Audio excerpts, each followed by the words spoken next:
Good afternoon and welcome to Dragon Football TV, the all-new sports show focusing on all things Welsh football. I'm Tom Young and today I'm joined by Daniel Cope and Richard Earley to discuss the hot topics in Welsh football. Wilfred Boney scored the only goal as Swansea City recorded a 1-0 victory over fellow strugglers West Bromwich Albion to lift the Swans off the bottom of the Premier League table and ease pressure on manager Paul Clement. In League Two, two incredible free kicks from midfielder Matt Dolan helped Newport County to a 3-3 draw against Carlisle United at Rodney Parade. Sean Mikulski grabbed the opener for the hosts, however a frantic opening to the second half, which saw 5 goals scored in 20 minutes, meant the spells were shared. The result leaves County in 12th place, only a point off the playoff spots. In the conference now, local side Wrexham fell to a 4-1 defeat to league leaders Macclesfield Town in a fixture badly affected by the weather.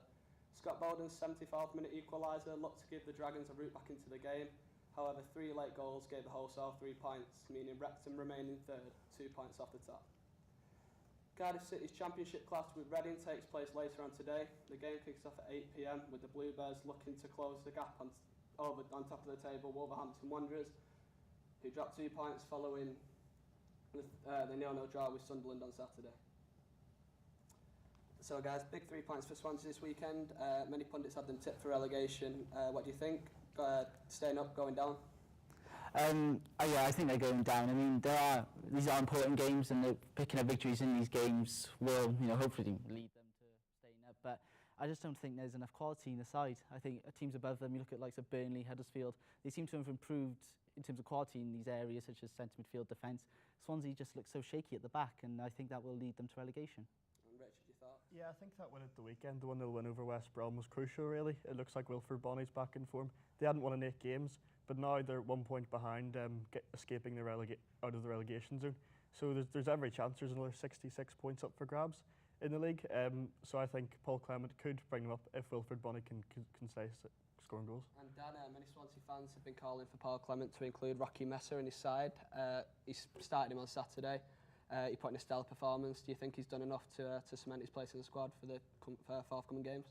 I mean, I should think so. I mean, there's not a lot of Swansea players have been on form this season, so if you play well, surely you should play the next game, if he works hard in training as well.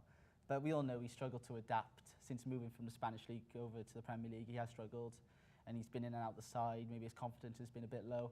But he's sort of got that sort of aura about him in terms of the way Kante played, in terms of the way Gary Medel played at Cardiff, in that he's small but he battles hard, he puts his body on the line for his team, and he might be an important fixture in the Swansea side if they are to stay up. I mean, he certainly does add some sort of resilience to that Swansea midfield, so they might need to stay up in the Premier League. And Cardiff City, they've exceeded many people's expectations so far this season, but how far do you think they can go, Richard? Is the aim now automatic promotion, or would they settle for a place in the playoffs? Yeah, as you said, they were really dubbed for relegation at the start of the season, but look, they're second in the league now.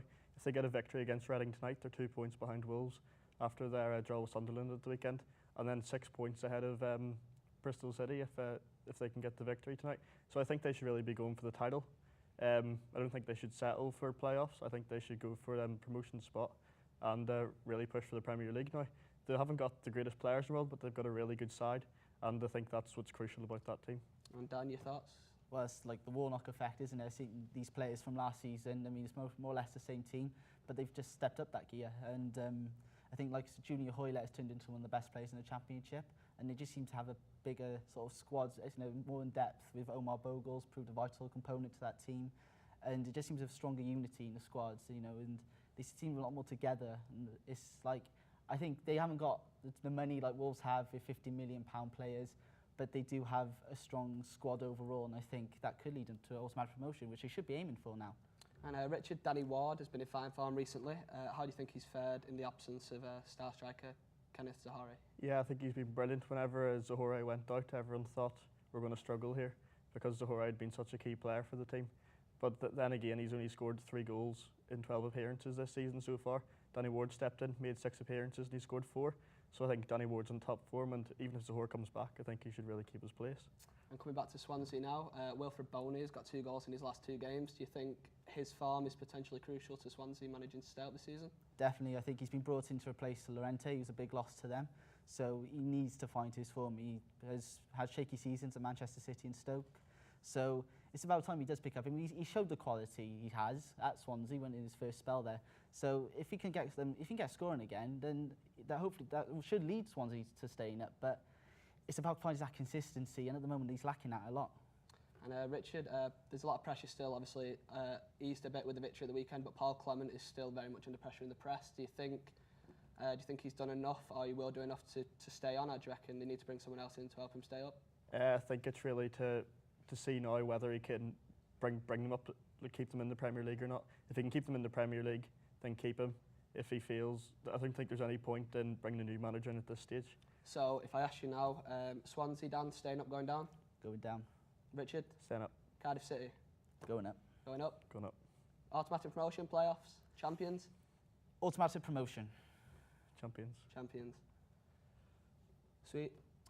Now, every Wednesday, students from the Spark Journalism course at the University of South Wales travel up to the Treforest Sports Park to report on a variety of teams and sports.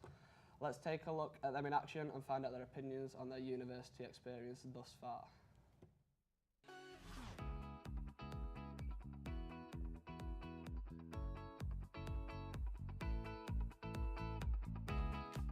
So what have you made of your experience so far at the University of South Wales? I think it's been very valuable. I think I've had a lot of good experiences here in terms of working in and around sports, going off to do different things at the sports park, for example, and I found the lecturers here really knowledgeable, and I think it's overall been a great experience.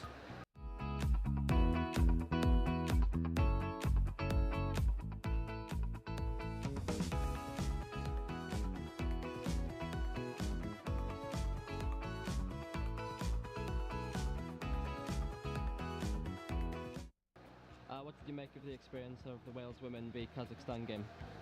I think it was great. I mean, I got to go into the mix zone and interview international players such as Helen Ward. I got to attend press conferences with Jane Ludlow, and I also managed to get my match preview up on the FAW website. So I think it's been overall a great experience and very valuable going into the future. What do you make of the facilities that are on offer here at USW?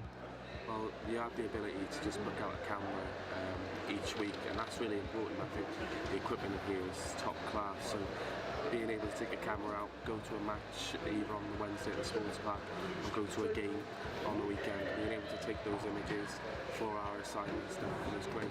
We've got the radio facilities where we did a podcast, which was really enjoyable because that's teaching you to be a sports journalist, not just writing but actually audio based as well. And of course we've got a television studio here as well, which is obviously training us to be like a pundit, to be a panellist, an analyst, and it's just like really impressive facilities here.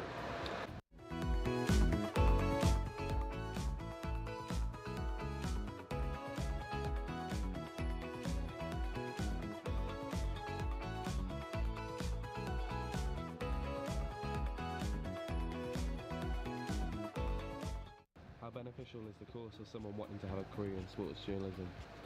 Yeah, I think it is really beneficial from what I've seen so far, because all the modules that are in place can help to develop different areas, so such as like your audio, your video, written journalism. So I think this all helps to develop that. What would you say to someone wanting to come to USW to study sports journalism? I'd say definitely come and do it. It's really good. The location's brilliant, city centre in Cardiff, so you're not far away from Millennium Stadium, cricket, football. It's a great location, and that's brilliant.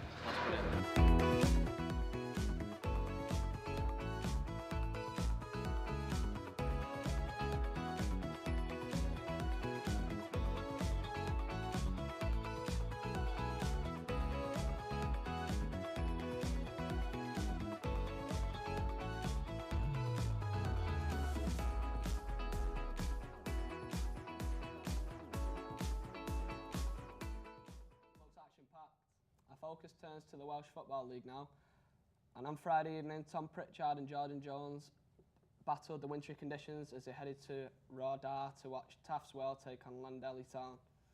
Tom caught up with Llanelli Town manager Andy Hill and former Swansea City striker Lee Trundle after the game. Here's what they had to say. I'm up here this evening for Taffs Well versus Llanelli Town in the Welsh Football League Division 1.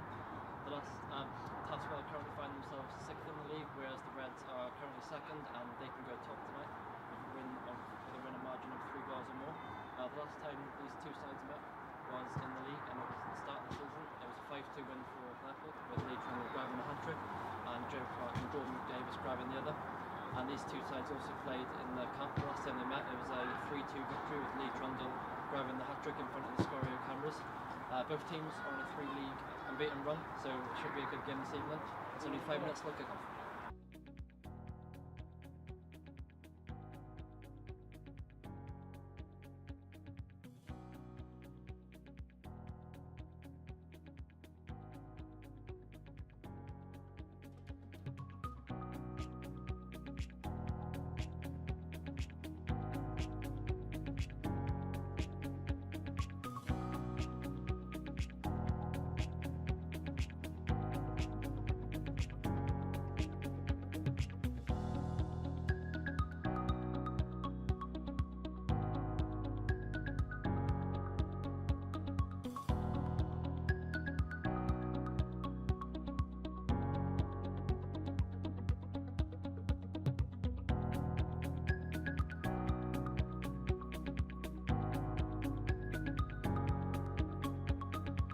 So I'm joined by Andy Hill and Lee Trundle after Ashley Town's 3-1 win against Classwell this evening. So Andy, good win this evening. How did your class team performance? Yeah, really good. We sort of chatted about it in the dressing room there now. I think that kind of performance has been lagging from us over the last couple of weeks. We've been kind of stuttering along, but we've been picking up wins, and it's just nice performance to the 3 points today. So Lee, 2 goals and an assist today.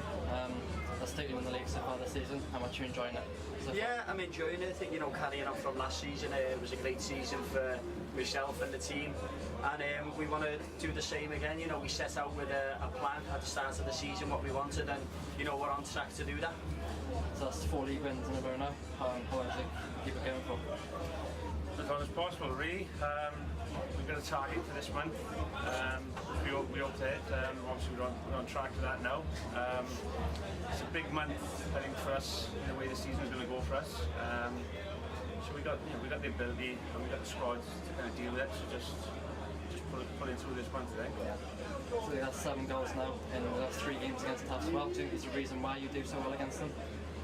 No, I take every game the same. Whatever game I come into, I believe I'm going to score goals. So, I'm in a team that creates a lot of chances. We've got a lot of flair players in there who create them chances for me, and I believe if I get them, I'll score goals. Do you think Classwell played into your hands slightly with their long balls? They allowed you to counter-attack. Quite dangerous. Yeah, I think we tend not to concentrate too much on the opposition, and we try to fine-tune our own game. And I know if we get that right, which I think for 35 minutes, I thought we're outstanding in the first half. So as long as we do what we can, I know we will be far off. Obviously, the snow throughout the game. Do you think it played much of a part? Not really, it was it was the same for both sides. So you just gotta get on with it. As I say, we set out with a game plan at the start of the game. That was doesn't matter what the conditions are. We stuck to what we needed to do, and we come away with a great win. That win takes you back to joint top of the league now. Do you think this team has what it takes to go the distance? Say that in the end. Yeah, definitely 100%. It's just some we get our concentration right on and we get things right on the pitch. I think we'll be there about today. That's great very much. As shown, coaches are vital to the sports setup at the University of South Wales. Steve Savage, who manages the men's football first team, we caught with him to talk about his time at USW. Hi Steve, we're here at the USW changing rooms actually. So just quickly introduce yourself for those who haven't heard of you before. Okay, so I'm Steve Savage. I head up the football program at university, looking after all the performance football activity. It's part of my role, but my day job, as I call it, is to manage the sport park and all the activities on the sport park. So manage the key contracts related to the university on the sport park site, so Cardiff Cities, Welsh FAs, everything on site, Welsh hockeys, netballs. So the key partnerships, and manage the day-to-day operation of the grounds and everything that happens at the sport park. And how did you get up at USW? Talk us through how you got So in terms of my pathway to sport, I was born in London but raised down in North Devon, Barnstaple, studied the college course there, academically wasn't great with school, if I was being honest, but really had a passion for sport. And it was in the good old days when the kind of vocational courses came online at colleges, so I started in a college down there. Actually went to Cardiff Met, or UWIC as it was, which is attracted me to Wales 24 years ago. Studied leisure management there, and a lot of emphasis on coaching, but a lot of management modules around leisure. Worked for Cardiff Met there, or UWIC, for a number of years. And then been at the University of South Wales, or Glamorgan as I was before. This is my 14th year, so that's how I ended up here. That was my pathway. There's a brilliant setup here at the USW Sport Park. Just how well are the team getting on this year? We're doing okay. We've lost a few players, so the cycle of students, obviously they graduate, which is what it's all about, so the 3 or 4 year cycle of when students come in. So we've had a brilliant kind of 3, 4, 5, 6 seasons playing in the Bucks Prem. This season we're currently 4th. Hopefully we can finish second if we win our final game. But the group and the players have been brilliant this year. They've kind of bought into it. Brand new group, a lot of new players. Pretty much 8 of an 18-man squad went last year. Of the 8 that graduated would have probably been in the start 11. So, but our new group, as I call it, I always refer to as a group, because it's not just the 11 players. There's the bench and finishers, as the rugby boys would call them, and all the support staff. But no, we're doing okay. We're not where we want to win. Always want to try and win as much as we can. But if you can't win, don't get beaten. If you can try and do that, try and create the right environment. Hopefully, the students are enjoying the environment we create, which is what it's all about. You've been here for 10 years now. In your time here, have there been any players who go up to professional level?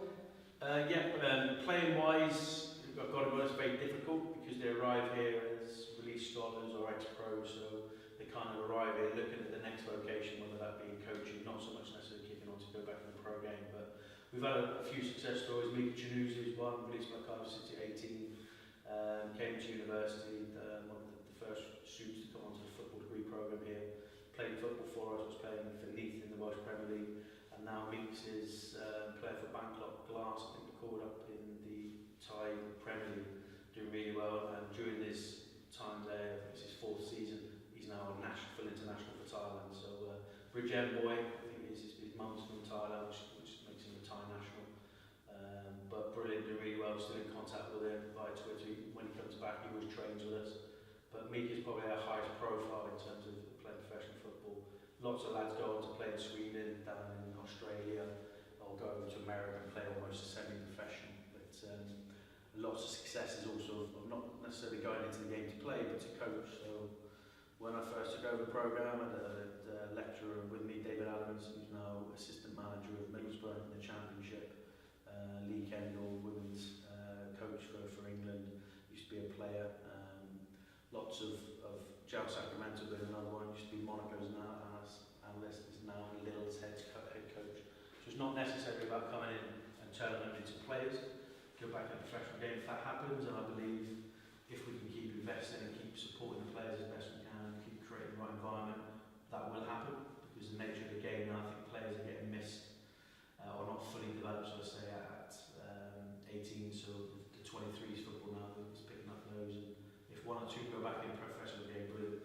But for me personally, it's not about that, it's about the education, the football alongside it, to give them a really good student experience, and not just saying about student experience, but what is it feel like, and hopefully the football environment we create at USW helps them in their football journey. I'm Cassim Taylor. I am the USW Women's First Team Manager. I'm also a student at USW as well. How did you arrive at the University of South Wales? So I enrolled onto the Football Coaching Performance BSc course in 2015. Currently in my 3rd year, so it's going really well. And how did you get involved in football coaching? When I was 16, I got offered the chance just to help out the local football team in my town. They put me through my first couple of football badges, and then ever since then. So I'm 27 now, so I've been coaching for 11 years. Have you managed to work with anyone of a high profile in your time that you've been coaching? I'd say this year was really the first time that I've coached high calibre players. Last year when I was the assistant in the men's development team, we tended to have training sessions with a lot of the first teamers there, and the first teams there play Welsh Prem football, but the girls we have in our team, the calibre is much higher really. So talking about your team, is there any players in particular who stand out for you? I think I've said to you the past few weeks, we haven't got star players. I don't like to call them star players, but we've got 16 or 18 star players that really put their effort in. We've had some good performances and they've all really chipped in. So how is the season going for you so far, and what's your aims going forward? It's a mixed bag really. We've had the first 3 games, we didn't have any pre-season, so to bring a whole new bunch of players together and expect them to gel by the first game, it's not going to happen. So first half of the games that we had, it was difficult, but we showed tremendous character, but now we're really kicking on. And what is the limit for Kaz Taylor in football coaching? I'd like to go to the very top in whatever form that may be, whether it be in women's football or men's football. I want to be in the elite kind of coaching, so whether that's first team staff or managing my own team, that's what I'm aiming for. And the final question, do you do any coaching outside of university football? Yeah, I coach at Merthyr Town Football Club, part of the academy staff there. And yeah, that's pretty much what I do. Thank you very much. I'm Lucy Stacey and I'm the captain for USW football. How long have you played for USW? 3 years. 3 years. Yeah, what position do you play? Centre back or defensive midfield. And how's the season gone so far? Started off a little bit iffy. Oh god, you have to start again. We lost the first 3 games, but now we're just in full stride and ready to try and come on. Finally, we have the Welsh national teams, and our reporters Jordan Jones and Dan Cope caught up with Hayley Ladd and Helen Ward after their 1-0 win over Kazakhstan in their World Cup qualifying campaign. Congratulations on the result today. How does it feel to be back in the Welsh squad? Oh, it's amazing. I loved every minute of it, and to get the win as well makes it even more special. We're really pleased with today. An important victory today to maintain your unbeaten start, and how vital is that to continue that? Yeah, it's huge. We've had some tough games so far, and this was no different. We knew what their game plan was going to be coming over here. They obviously wanted to come keep a clean sheet and take home a point, but we stuck to it. We stuck to our game plan, and thankfully we went and got the winner. A tough test throughout. Was it a harder game than was expected? No, we knew what to expect. Having played them in September, it was a very similar game. They set out to frustrate us. They're strong, they're physical, they put a lot of players behind the ball, and it was up to us to try and break them down. We did that on a few occasions, but just couldn't find the back of the net. But thankfully, Hayley stepped up and took a very good free kick and managed to find the corner. And what will you take from this game going into the next game against Bosnia? Yeah, we'll take the 3 points and the win, and another clean sheet, which is fantastic for us. So, we just more of the same really. We go over there again. It's going to be a really tough game. We've got a long travel day tomorrow, but once we get there, we'll have a couple of training sessions and get to work again, and exactly the same as expected. Another victory. Is it too early to be speaking about qualification? Yeah, of course. Look, we've still got to play England twice. We've still got Bosnia twice, and Russia again at home. So we've got a lot of hard games and a lot of time in front of us. But if you'd have asked us, would we want to be top at this stage? And of course, we'd have snapped your hands off. So we're pleased, and if we get 3 points again on Tuesday, then we'll be really pleased. Thank you for your time. Cheers. Thanks, guys. Thank you. Obviously, Kazakhstan set up first straight. What was it like playing against a team like Kazakhstan who set up so well? How really? Yeah, fair play to them. They set up a difficult way, I guess. It's up to us to break them down. There's no 2 ways about it. We need to be creative, we need to be fast with our movement, moving the ball quickly. So a lot of it's on us, to be honest. Of course, the last game was 1-0 as well.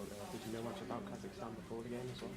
Before this game? Before the game. Well, we actually had them last campaign as well for the Euros. So we know them fairly well by now. But it's something we're not too used to doing, which is breaking teams down. We pride ourselves on being very good defensively. So breaking teams down and really taking the game to the opposition is something we've got to improve on, and we've got to get on the score sheet a little bit sooner if possible. Of course, and that's 3 clean sheets as well. How impressed were you with the performance of the goalkeeper? Yeah, no, brilliant. Carol, you know, is a brilliant goalie, and we have a lot of trust having her behind us, especially me and Sophie if we're playing in defence. So she was brilliant again tonight. I think nice and calm on the ball, and you know, giving instructions. So no, really good. And of course that win keeps Wales up at the group as well. Is it too early to talk about qualifying for the tournament, or is there a lot of belief in the squad? Yeah, definitely. I mean, you know, as soon as we set out for the campaign, that was our goal.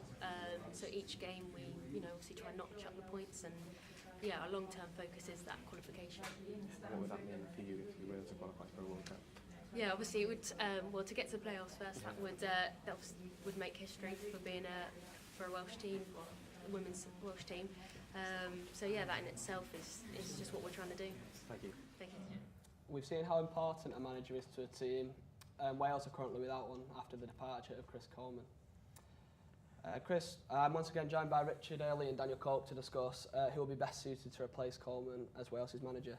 So obviously Chris Coleman's left the national side last month to join Sunderland, who are struggling in the Championship. Do you think he's made the right decision to leave Wales to join the Black Cats? No, he hasn't. They're a Championship side, maybe going down to League One. They're battling the relegation, and like I said earlier, there was potential they could have gone to the Premier League, managed perhaps West Brom or Everton.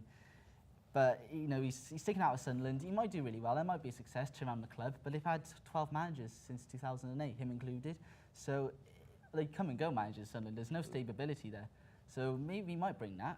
But they've got they pick and choose their players. There's not a lot of team spirit or unity there. So he's got a tough job on his hands, and it will be hard. But you know, he's shown at Wales he can turn things around. So maybe he can there. Yeah, Richard, do you think he's made the right decision? Yeah, I have a lot of respect for him moving to such a tough club. It's a new challenge. I think he brought Wales as far as they could, and he brought them massively up the rankings, obviously getting to the semi-finals of the Euros. So I think he's the man, really, out of anyone, to keep Sunderland in the Championship and avoid going from the Premier League to the Championship and Championship to League One. So I think he's made the correct decision. Yeah, and many names have been mentioned in the press to potentially replace Coleman at Wales. Craig Bellamy and Ryan Giggs, obviously both Welsh themselves, have openly declared an interest in the job. Obviously, neither of them in particular got much managerial experience. Do you think that taking a job as Wales would be too early in the managerial career for either of the two? Definitely, I mean, don't get me wrong, it'd be a great experience for them. It'd definitely improve their quality as managers. But Bellamy hasn't had much experience. I think he's only managed Cardiff City under 18s. And Ryan Giggs has managed a couple of games for Manchester United, but then they haven't had full-time jobs. I think for the international level, you need someone who's been there, has won trophies at clubs maybe, or just someone who's been at clubs, has sort of seen how it works, faced the positives and negatives of the side. So he's got, you know, he's tough in press conferences, he gets him going, he's got a good eye for scouting, so to bring players in. You need overall quality managers, and I think at the moment, Ryan Giggs and Craig Bellamy, well, they could be there in the future, aren't there at the moment. You need someone who has managed before, maybe as a club or another international team. And Richard, you mentioned someone who's managed before. Who would you say, rather than Giggs or Bellamy, may be better suited to manage Wales? Possibly Tony Pulis.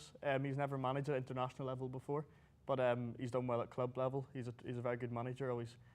He tends to manage tough sides like West Brom. And I think he's the main candidate, a lot of experience. And as you say, the other candidates don't have a lot of experience. So. Yeah, moving away from managers, Gareth Bale's obviously struggled a lot recently with injuries at Real Madrid and missed a few games for Wales as a result of that. Do you think there's anyone coming up through the ranks within the Welsh setup who could potentially be Wales' next Gareth Bale, the long-term successor for him? Well, there's a lot of young players coming up from the Wales setup, and there's a lot of quality young players there as well. You know, Ben Woodburn stands out for me. He's impressed when he's played for Liverpool. His goal for Wales was in the World Cup qualifiers when he came into the squad. It was superb. I mean, there's quality, flashes of a quality young player there. And Ethan Ampadu, I'm not saying he'd be on this, you know, he's a different player to Bale, but another quality young player, Brooks, coming through as well, Sheffield United player, and they've got George Thomas, who plays for Leicester, who's 3 goals in 5 appearances for Wales under 21s, and young players like that, and they are showing quality, and they are playing at big clubs. Ampadu for Chelsea, for example, he's on the bench, and he's coming off the bench, he's making appearances, so you know how difficult it is to come through the youth setup at Chelsea, so he's obviously got enough quality to be in that squad that Conte sees. So, you know, players like that and him and Woodburn stand out for me as really 2 young players to keep an eye out for, and I think they will go on to achieve, you know, success for Wales. Yeah, well, unfortunately, that's all we've got time for today. We'll join you next week on our next broadcast of Dragon Football TV. Thank you very much.